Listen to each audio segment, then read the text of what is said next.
नमस्कार दोस्तों। आज के वीडियो में हम बात करेंगे एक महत्वपूर्ण और जटिल मुद्दे के बारे में। मल्टीपल लोन से ग्रस्त जीवन। अगर आप भी कई लोन के बोझ से परेशान हैं तो ये वीडियो आपके लिए रहने वाला है।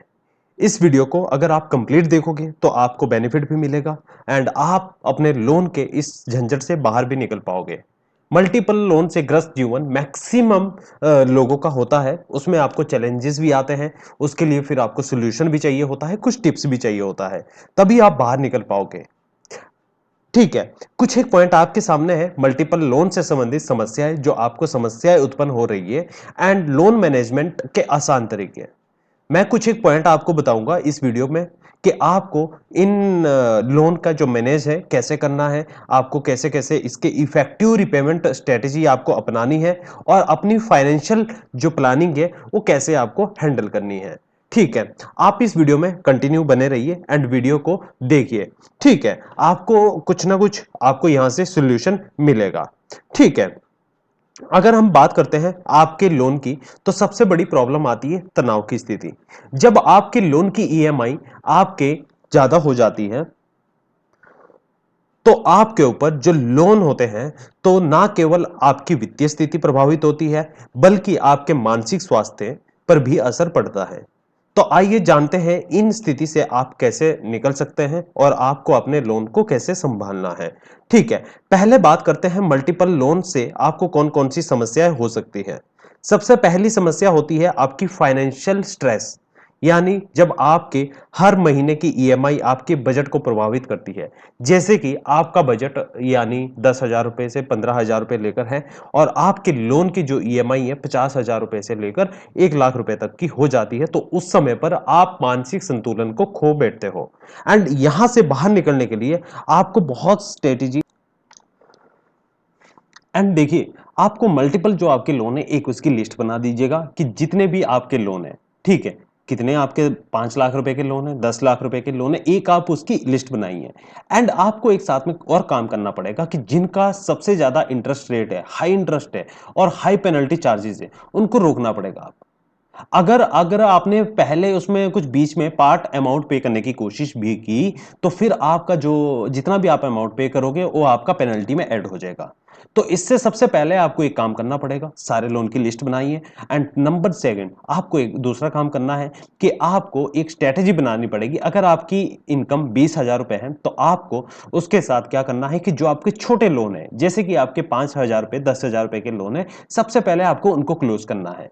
क्लोज करने के लिए भी आपको पहला स्टेप एक लेना पड़ेगा। जैसे आपको आपका 10,000 रुपए का लोन है, पेनल्टी जोड़कर वो 12,000 रुपए हो चुका है या 13,000 रुपए हो चुका है, एक आपको ईमेल करना है। ईमेल में आपको क्या करना है, उसकी पेनल्टी का वेवर लेना है, आपको पेनल्टी रिमूव करानी है। ठीक है, पेनल्टी रिमूव करने का आपके सिविल स्कोर पर कोई भी इंपैक्ट नहीं पड़ता है, आपका जो पेनल्टी होता है उसको माफ कर दिया जाता है। एक आपको ईमेल बनाना होता है। ठीक है, आपको ईमेल अपने लेंडर को बनाना होता है, आपको अपने लेंडर से बातचीत करनी होती है। अब आपको लेंडर कहां पर मिलेगा, आपको लेंडर आपके ईमेल में, जब भी आपने जिस भी डेट को आपने लोन लिया था उस समय पर आपको दो चीजें प्रोवाइड हुई होगी, दो पीडीएफ आपको आए होंगे आपके ईमेल पर। एक होगा लोन सेक्शन लेटर और एक होगा लोन एग्रीमेंट। आपको अपने लोन सेक्शन लेटर में जाना है और उसमें अपने नोडल ऑफिसर को या जो आपका लेंडर है उनसे आपने कॉन्टेक्ट डिटेल वहां से लेनी है, ईमेल लेनी है और वहां पर आपको बात करनी है। जब आप कॉल करोगे तो आपने बताना है कि सर मुझे ये प्रॉब्लम है, मेरे 5 से 10 लाख रुपए के लोन में मैं फंस चुका हूं एंड मुझे इससे बाहर निकलना है एंड जो मेरा पेनल्टी है ये हटा दीजिएगा आप। ठीक है, अगर कॉल पर आपकी इस बातों का समाधान होता है तो ठीक है, अगर नहीं होता है तो आप ऐसा काम कीजिए, आपको ईमेल करना है। ठीक है, जब रिटर्न रूप में आप लिखकर दोगे तो आपका ये पेनल्टी वेवर का ऑप्शन आपके पास आ जाएगा। उस केस में कंपनी आपके साथ कुछ एक टाइप से वेवर देती है, या तो आपको 50% वेवर ऑफ देती है या फिर आपको 20% देती है या फिर 100% दे देती है। बट मैक्सिमम 90 टू 95% या 85% तक का आपको वेवर मिलता है आपके लोन में। और जब आपको वेवर मिलेगा तो आपको अपना लोन को क्लोज कर देना है। ठीक है, पेमेंट करना है और आपको क्लोज कर देना है। कभी कभी क्या होता है कि आपका जो वेवर होता है वो पेमेंट करने के बाद भी लागू होता है और पेमेंट करने से पहले भी होता है। ठीक है, आप ये बातों का ध्यान रखिए।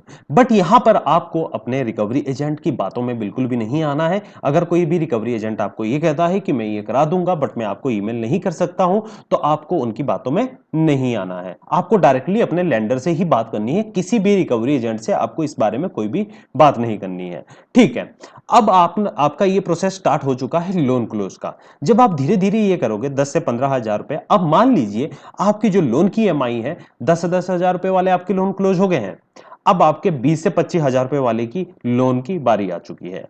अब आपको अपने आउटस्टैंडिंग अमाउंट जितना भी है आपका, आपके 2 महीने हो गए हैं, 2 महीने में अपने 10,000 रुपए एकत्रित कीजिए और 20,000 रुपए आपके पास हो चुके हैं। पेनल्टी लग के बेशक को 20 से 25,000 रुपए या 30,000 रुपए हो चुके हैं।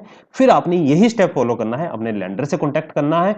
ठीक है, और लेंडर से कॉन्टैक्ट करने के बाद आपको अपनी पेनल्टी हटानी है और फिर उस लोन को भी क्लोज कर देना है। ठीक है, ये रिपेमेंट की इफेक्टिव स्ट्रेटेजी है। अगर आप ये अप्लाई करोगे तो आप जल्दी से जल्दी बाहर निकल जाओगे। अब बात आती है बड़े लोन की। 1 लाख रुपए का लोन है, अब उसको कैसे क्लोज करें? उसके लिए भी आपको यही स्ट्रेटेजी अपनानी पड़ेगी। आपकी 20,000 रुपए सैलरी है, आपको 10,000 रुपए अपनी जो आपके मासिक खर्चा है, पर्सनल यूज के लिए है, फैमिली यूज के लिए है, वो आपको एक चार्ट बनाना है कि हमें 20,000 रुपए सैलरी है, 20,000 रुपए की सैलरी में से 10,000 रुपए मेरे खुद के खर्चे के लिए है और 10,000 रुपए मेरे लोन के पेमेंट के लिए है। वही अमाउंट आपको अपने बैंक अकाउंट में एक स्टेबल रखना है और उसको 10-10,000 रुपए करके 10 महीने तक आपको इकट्ठा कर लेना है। जैसे ही 10 महीने होते हैं, आपको अपने फिर लोन लेंडर से कॉन्टैक्ट करना है और उनको कहना है कि मेरा पेनल्टी हटा दीजिएगा, मैं पेनल्टी नहीं दे पाऊंगा, मैं आपसे क्षमा चाहता हूं क्योंकि मेरे पास मल्टीपल लोन है और आप उस समय पर पेमेंट कीजिए, आपका वेवर आपको मिल जाएगा। ठीक है, आप ये टेंशन मत लीजिए कि आपको वेवर नहीं मिलेगा, आप इस तरीके से बाहर निकल पाओगे। फिर आपके 1 लाख रुपए भी क्लोज हो चुके हैं। अराउंड आपका 1 साल में 2 लाख रुपए, अगर 10 लाख रुपए आपके लोन के हैं, अराउंड आपको 2 से 3 लाख रुपए आपके क्लोज हो जाएंगे। धीरे धीरे आप बाहर निकल पाओगे। 2 से 3 साल में आपके जो मल्टीपल लोन है आप बाहर निकल पाओगे।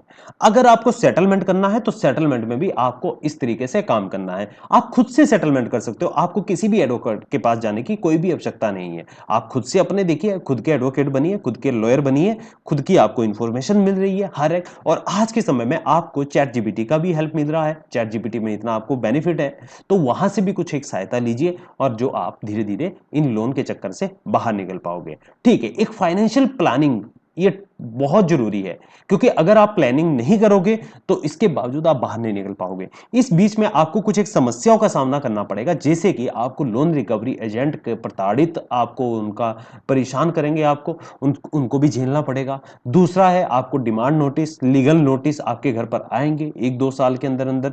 कुछ एक केस में क्या होता है कि आपने चेक दिया होता है या फिर एसीएस बाउंस दिया होता है, एसीएस बाउंस होता है, तो उस केस में आपको जो डिमांड नोटिस आता है सेक्शन 25 एंड सेक्शन 138 का आपके ऊपर केस होने की संभावना होती है। तो उस समय पर आपको इससे पहले ओवरड्यू होने के वक्त पर आपको कंपनी को इन्फॉर्म कर देना होता है कि मुझे ये प्रॉब्लम आ चुकी है, इसलिए मैं अभी पेमेंट नहीं कर सकता हूं एंड मुझे कुछ एक टाइम पीरियड चाहिए। ठीक है, एक दूसरा आपके पास प्रोसेस और आता है। अगर आपका 1-2 साल होता है तो आप अपने लोन को रिस्ट्रक्चर कर सकते हो, उसमें आप अपने लोन का फिर से ईएमआई बनवा सकते हो जो आपका आउटस्टैंडिंग अमाउंट बचा हुआ होता है। ठीक है, अगर आप उतने अपने लोन का ईएमआई बनाते हो तो आप धीरे धीरे फिर उसको भी भर के क्लोज कर सकते हो। ठीक है, आपको बिल्कुल भी घबराने की आवश्यकता नहीं है, बिल्कुल भी टेंशन लेने की कोई आवश्यकता नहीं है, इधर उधर भटकने की कोई आवश्यकता नहीं है। जो आपको स्ट्रेटेजी बताई गई है उसको आप फॉलो कीजिए। ठीक है, आपको सोल्यूशन 100% मिलेगा। अदरवाइज अगर आपको कोई और इशू आता है तो आप नीचे कमेंट कीजिए, उसके ऊपर वीडियो आएगी। एंड आपको किसके ऊपर वीडियो चाहिए, ठीक है, आप जरूर बताइए। एंड आपको हमारी वीडियो से कोई सहायता मिलती है या नहीं मिलती है, इसका भी आप जवाब दीजिए। ठीक है, तो चलिए आज का वीडियो हम यही समाप्त करते हैं एंड मिलते हैं नेक्स्ट वीडियो में। Thank you.